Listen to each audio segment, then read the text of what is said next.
Hey everybody out there, my name is Dragnix, and this is Overwatch Monday. This is where I talk about issues in the gaming or tech world, and talk about it with a little bit of Overwatch footage in the background. I play a lot of Overwatch for me to, unwind and things like that between my reviews, and of course, I want to use that footage in some way, so why not here? But before I begin the topic for this week, I have a giveaway from last week to take care of. And the winner of last week's giveaway is on the screen right about now. I thank everybody for entering, and for the person who won, contact me with the information in the description below. This week I'll give a copy of Worms Reloaded away. How do you enter? Well, two things. One, you have to be subscribed to the channel, of course, and two, you have to answer this question. What do you think of Bethesda's recent change in their review copy policy, which is the topic for this video? In particular, how it affects someone like me. So let's set the ground rules of what exactly changed in terms of Bethesda, and what their new review copy policy is actually going to be going forward for games like Dishonored 2 and for things like Skyrim Special Edition or Enhanced Edition. I've seen it be used in a couple of different ways. It's really confusing. Basically, the remastered Skyrim. Recently, Bethesda posted to their blog a little excerpt about game reviews and review copies going forward. Now, I won't read it word for word for you, but basically it's this. All outlets, people like IGN, Polygon, maybe even TechRaptor, will get review copies a day before release. Now, I want to be clear. There has been a lot of confusion about the fact that they're not going to get review copies at all, and that's not the case. The idea of the argument of, oh, they just don't want people to get free copies. No, they're still getting the copies, they're just getting it a day before. Now, they justify this in two ways. One, they use a real-life example, aka Doom. Doom earlier this year did not have review copies until the day before. And the fact of the matter is, Doom is a success in the media and a success financially. And so they justify their choice by saying, hey, look, it worked for Doom. There's no reason it wouldn't work for Skyrim Special Edition or it wouldn't work for Dishonored 2. Now, one could easily argue that, hey, if every company did this policy, it could get misused. And we've seen review copies get misused before. Things like Assassin's Creed Unity with its embargo, and things like Sonic Boom, where no review copies were sent out. And we all know what happened with Sonic Boom. But what about Bethesda? This is for Bethesda in particular. Are there any examples of Bethesda-published products that had this kind of problem? Actually, there is. The Evil Within. Yes, that is a Bethesda-published product. And the fact of the matter is this. With the marketing that was happening for The Evil Within, it was going to be a survival horror game. It looked like a survival horror game with some of the more realistic reactions from people who played the game beforehand. That was a marketing scheme on Bethesda's part. The thing is, the game turned out to be this mishmash of survival horror and more traditional action horror. And people who were buying the game based on that marketing, the survival horror fans, probably got misled because the game isn't your traditional survival horror like the original Resident Evil. It does have sections of it, don't get me wrong, but the fact of the matter is, it's closer to Resident Evil 4 than the original Resident Evil. Hell, take a look at Skyrim Special Edition and some of the backlash we've seen there. There are questions about the audio quality when the game launched, and even the graphics. Yes, it looks better in some ways, but the thing is that it depends on what you're looking at it technical-wise. Yes, it looks a little bit better for certain people. To me, the amount of bloom that's in there actually makes it look worse. But the textures are up-resed as opposed to new entire textures. And some people would have a problem with that, especially when the regular Skyrim edition has mods that really improve the textures almost to the same degree. Yes, it looks nice, but if you haven't played with the mods on the regular Skyrim, you may not notice that it looks relatively the same. The second reason that they bring up is that everyone gets to play the game at once. The fact is, they want gamers and reviewers to have the game at the same time.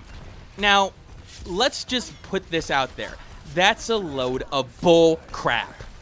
The reason for that is simple. The game was already given out to YouTubers to show off, aka they were playing the game. Now, the author of that original blog post, Gary Steinman, did go on record saying that that policy only applies to review copies. That does not apply to YouTubers who get it for more gameplay purposes, for more influencer type purposes, or marketing materials. And no offense, Gary, but the reasoning that you gave in the actual post applies to everyone. It is not specific to game reviews, and that's what I have a problem with. Now, I understand that Bethesda has the right to do this. They are a business. This is a business decision. But I would argue that, hey, wait a minute. What about those people who buy it based on your marketing that feel like they've been misled after they play the game? The fact is, those people may hold a grudge against you. They may say and take a look at a Bethesda game and be like, hold on a second, I'm not exactly sure if I should buy this considering what has happened to me in the past. Game reviews do provide information to consumers to make sure that the game is for them, and for them in particular. Yes, some reviewers do take it way too far in terms of political kind of influences and don't focus on the game in question. But the fact is, there are a good amount of reviewers out there that give consumer information, and hence why I have a problem with this. To me, this also hurts your own business. And as a side note going forward, if you're going to justify the giving of review copies or not giving review copies until the day before in this case, just be honest with people. The reason that you gave was a PR statement. It was one of those statements where it sounds true. It sounds like something that you would want to say to people. Oh, we are with the community that, we want everyone to play the game at the same time. But when you have an example that you can cite that immediately contradicts that, that looks like you're desperate. That looks like, hey, guess what? You aren't being honest with your own fan base. And the thing is, I understand why you would be a little bit hesitant to give out review copies, even though it didn't happen to you. The whole Fallout New Vegas situation that happened to Obsidian with one of your IPs, yeah, I can understand exactly where your sort of trepidation comes from. That whole situation is a nightmare, and I don't want it to happen again. And if anybody doesn't know what I'm talking about, I'll link in the description below about what exactly happened to Fallout New Vegas and the bonuses based on reviews. But I want to circle back here because one of the common things that I'm seeing right now is the fact that, yes, this is an anti-consumer policy. But the thing is, it's anti-games media more, and it's an acceptable loss from that perspective. A lot of people have bad opinions of the popular gaming media. And to a certain extent, I understand that. There have been situations that have been abused. There have been situations where a political take or a personal take outweighed the actual objective portion of the game review. Yes, game reviews are inherently subjective. The thing is, it's your own experience. But there are objective elements to it. There are elements where you have to separate yourself as a reviewer from your own personal opinions. Yes, I may not like slavery, for example, but if it's being used in the story to get an emotion and it's used accurately and it's used to the point to make a point about slavery, for example, then yes, I think it should be in there. Some people will take it too far and say, no, there's slavery in the game. No, we're going to mark a point off. Or there's sexual nature in the game. Oh, we're going to mark a point off, even if it was part of the marketing material. The thing I want to get across here is that, yes, it is anti-games press. Even though they are getting review copies, they are getting it later, and unfortunately, that may mean that they get less hits in some cases. But I have to make you understand something. The amount of effect that it has on places like Kotaku, places like Polygon, yes, it's going to have an effect, but not as a big effect as you think. They have audiences already. They've had audiences for a while now. They are leaders in the industry. So if they have their review like a week late, people are still going to come. People are still going to flock to the reviews. Reviews timeliness makes a difference, but not when you have a audience that's already there that are coming to it. And reviews aren't the big sort of selling point of those sites. In several cases, the mid-size reviews are actually losses for these sites. They don't make enough traffic for the amount of man-hours put into reviewing the game. So, unfortunately, that's why you see a lot of AAA titles getting reviewed and not the mid-level ones. Because guess what? They are a business, and they do want to make money off the reviews. Yes, some places will do mid-level reviews for the sake of their own audience. And guess what? Good for them. But unfortunately, several sites, they have small margins of error in terms of the amount of money that they can make. If they were to do all these mid-level titles, they never make the traffic and be able to pay the reviewers that they have on staff. However, this hurts a particular group of reviewers more: the mid-level sites and smaller YouTube review-centric people. People like me and people like TechRaptor. And the thing is, I want to back that up with some statistics. So I did some research on my own reviews. I took the top 30 videos in terms of views for critical nature reviews. Not my channel trailers, not my quality control videos, not my Sonic Boom music video. The top 30 review type videos that I did on the channel, I took a look at and a bunch of statistics about it. And I'm going to show you and go through that information with you right now. And now we get to the Excel spreadsheet portion of the video. I apologize, but the fact is I need you guys to take a look at this information so that I can discuss it with you and make my argument in the end. So guess what? Yes, Excel spreadsheet, less Overwatch gameplay right now. Okay, statistics. First is the rank, obviously where it ranks in terms of views on my channel. Then it's the name of the game. The Witch and the 100 Night Revival Edition is the #1 viewed review video on the channel. Its release date, when it came out to the general public in terms of North America. Yes, there's European release dates and Japanese release dates. I'm centralized in America, therefore I am doing the US release date here. The publication date. This is when I got the video out to the general public. And the reason I'm putting that in there is simple. This is to show when I publish it and what kind of effect it could have in terms of the views that review gets.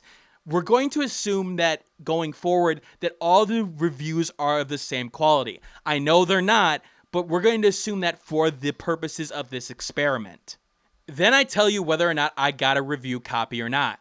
In this case, of the top 30 videos, 18 of the 30 are review copies. Now, you may sit there and argue, well, wait a minute. So you've got almost a half ratio in terms of review copies versus not. That seems to be an argument that it doesn't make a difference. But that's what the other statistics are going to prove, that no, it does make a difference. So hear me out and continue listening to my rambling. The number of views and the number of subscriptions that came from that video. Okay, that is a huge part of a growing YouTuber, so I need to put that information there to show you guys that this is the measure of growth I'm using for these videos and to compare what review copies do and what review copies don't. Okay, now we're coming to the central part of my argument. Days out. Days out is indicating the number of days that video has been out for the general public in terms of consuming that video. So for example, The Witch and the 100 Night Revival Edition has been out for 240 days. There have been 240 days that you could have watched that video at any point since it came out on March 1st.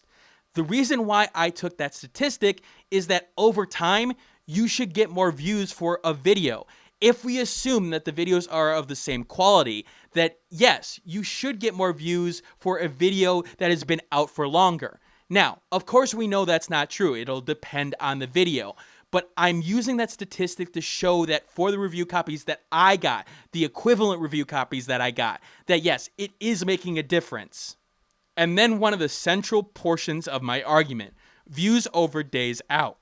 The fact is, if you're one of the first ones to publish a video for a review, you should assume that you will get a majority of the views if you publish it first. That's why it becomes a race. That's why review copies exist in terms of embargoes, in terms of making the playing field even. The fact is, if you don't have a review copy, even if you make one of the best videos known to man, you do all the review copy work in question, you're just not going to get as much attention for that video. Because guess what? People already beat you to the punch. Now, we know that isn't entirely true and that this is not in a bubble. For example, if you get a highly voted Reddit thread based on a video that you made, that yes, even if it's 3 months out and somebody posts it and it goes, I don't want to say viral, but viral, then yes, it will get a bunch of views. And even though you published it so late, that yeah, maybe people will take a look at it. This is the example of Stranger of Sword City in this data set. The fact is, It took me 3 months to do the video. I put 170 plus hours into the game. And because it got posted to PC Gaming and got upvoted, a bunch of people looked at it. So it is sort of an example of, okay, hold on a second, there are secondary factors. But let's assume all the secondary factors, let's just put them aside. We know that they affect things, but let's take a look at the base statistics here first. Okay, I'm dividing this list into 2 sections. You'll notice that there are lines that are bold. Those bolded lines have views over days out over 15.00. Those that are not bold are under 15.00. The idea of views over days out should be that you should get a higher views over days out with a more quality video, or in particular, if you're higher within the YouTube search algorithm. And being first makes a huge difference in terms of the YouTube algorithms if you're on par with the kind of reviews that you're going up against, similar sized channels. Now, if Markiplier were to do a Witch in the 100 Night Revival Edition review, of course he's going to be number one because he's going to get a bunch of views at once, and even though I've been there all the time, they put a little bit more emphasis on people who have like 1 million subs or have that fan base. Yes, they've got the views. Of course, they're going to get the first hits. So of the 14 videos that I have that have over 15 views over days out, 10 of them have review copies, 4 of them do not. To me, that's a significant difference. Now, correlation versus causation. I understand the argument there. This only proves that, hey, wait a minute, this could be a factor in terms of what videos are successful or not. And if you look on the other side of the plate, it's pretty even. 8 versus 8 for the ones that were under 15 views over days out. So it seemed like, okay, hold on a second, you had half reviews, half not. Review copies don't make a difference, right? But then again, I point to what kind of videos and what kind of copies that I was reviewing in terms of the popularity and the marketing of that game when it was coming out. And yes, there are review copies that I didn't do so well with and review copies that I did well with. And what's the difference? Well, it seems to be the popularity of the actual review in question, aka the marketing or the brand name that's behind it. For example, Zero Escape Zero Time Dilemma, that had 2 games beforehand, and it is a popular series. Danganronpa, popular series. These are publishers that are known, Spike Chunsoft. They may be mid-level, but they are still known, and people are like, oh, hey, Spike Chunsoft, they do the Danganronpa series. Or The Witch in the 100 Night. NIS America, they do Disgaea. Okay, and I know I probably pronounced that wrong, I apologize, but okay, you know what I'm talking about. To me, I see a correlation between views over days out, getting a review copy, and being more popular in terms of the media and publishing it relatively close to the embargo, aka either before or on release date, that being more successful than videos where I was able to review something like XCOM 2, which was even more popular, but I didn't receive a review copy, and I got a lesser views over days out. Now, getting back to one other element, the score. One of the things that I've heard is that the score is affected by review copies. If you get a review copy, you're more likely to give a better score than other people who review the game. Now, it's hard to go into, I don't want to go into like entirely breaking that down in this video. I don't want to look at everyone who got a review copy and the scores they gave versus not. That's for someone who has the time and effort and the resources to do that. Now, for me, when you first take a look at this list, it does seem the case that, yes, I give higher scores for review copies compared to the open critic average. When you look at something like Danganronpa 2, I gave it a 97, which is the highest score I've given any game, and the open critic average is 85. That's a significant difference.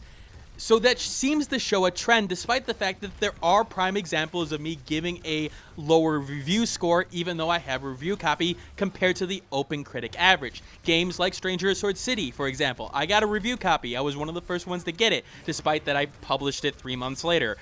Again, 170 hours. But I gave it a 40 compared to a 71. I gave a game like Shadowrun Hong Kong 65 compared to the average of 83 because I think it justified the 65. I gave the game what I thought was the appropriate score. You may not believe me, but regardless of if I received the review copy or not, I think I'm still giving Danganronpa 2 Goodbye Despair a 97, and in some cases, I may have given it even a higher score. Again, people seem to forget that review copies, depending on the time that you have, the amount of analysis that you can put in can be crunched at times. Danganronpa 2 is not an example of that. They gave it a week ahead. I had all the time in the world for that one. Stranger of Sword City is an example of when the reviewer let other things get into his life that, yeah, I wasn't able to get it out on release, but I had ample time. Things like the Bethesda situation with a day before, I can see that crunch happening. Some people will crunch and let frustrations play into their reviews in terms of their scoring.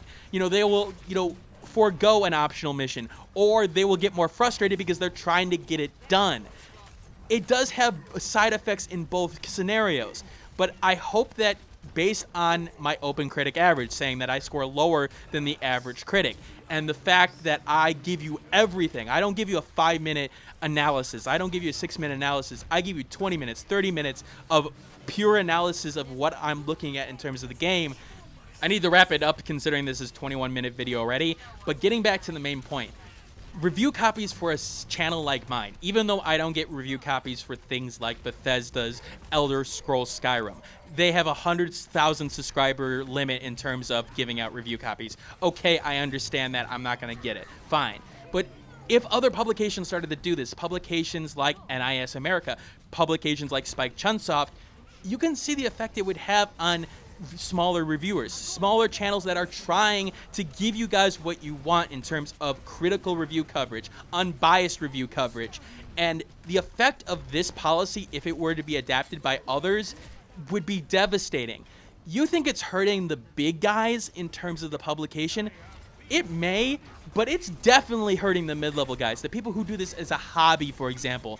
Tech Raptor writers, they are not paid in terms of a full-time job. These are people who have other types of jobs that, they go to an IT job and do 40 hours a week, and they come back and they have to review a game that, yes, they don't have the resources of an IGN.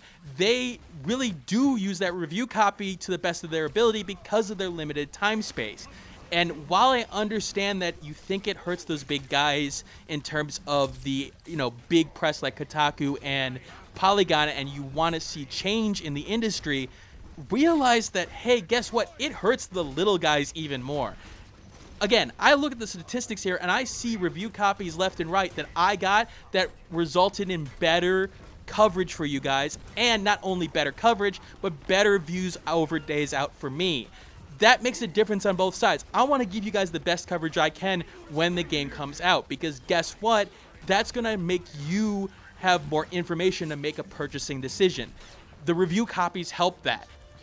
So just because you have a hatred for that mainstream media, and I understand that hatred because guess what? There have been a lot of situations where an issue has been blown out of proportion or something was overlooked because of the fact that there may have been a friendly portion to it, or there may have been, other influences outside of what you would hope to be a fair review. I understand that, but understand this.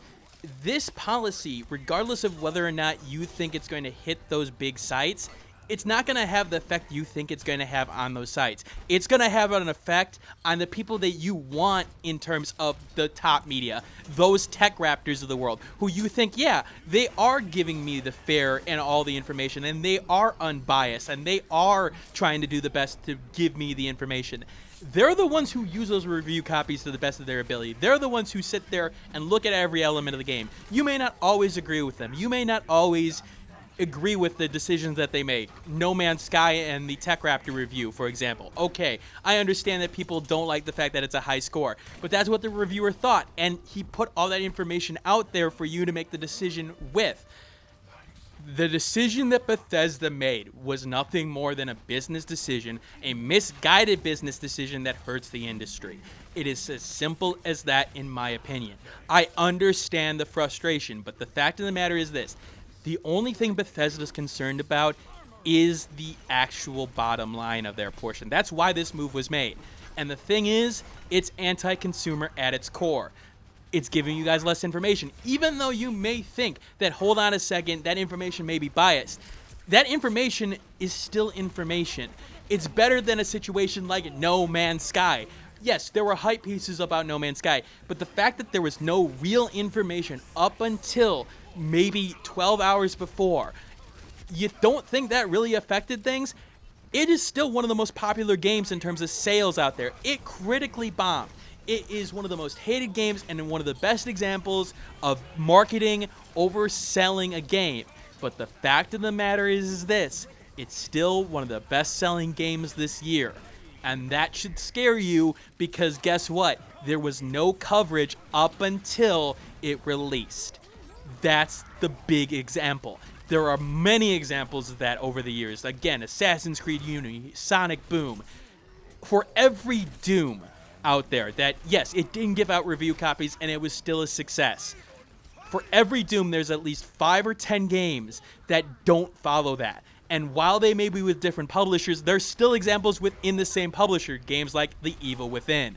Realize that Bethesda wants to do this to silence the people who are going to criticize them. The criticism will come, but maybe after someone purchases a game.